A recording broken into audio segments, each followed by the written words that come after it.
Hey Solon, do you have a favorite car color? I do. For sport cars, I like bold colors like red or blue.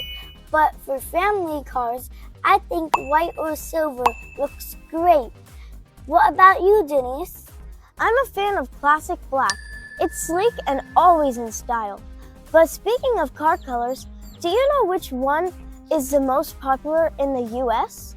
Isn't white one of the top choices? Exactly.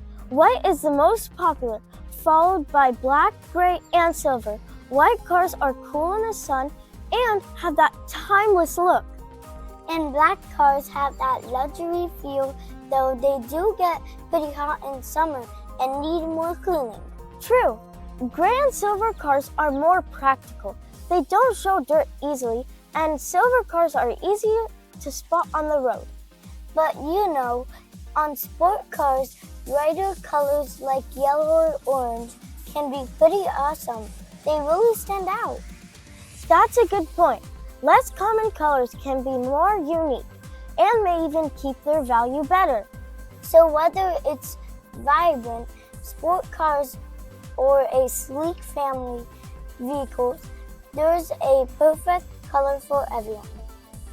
That's right. What's your favorite car color? Let us know in the comments. Thanks for watching and enjoy those colorful rides. Bye.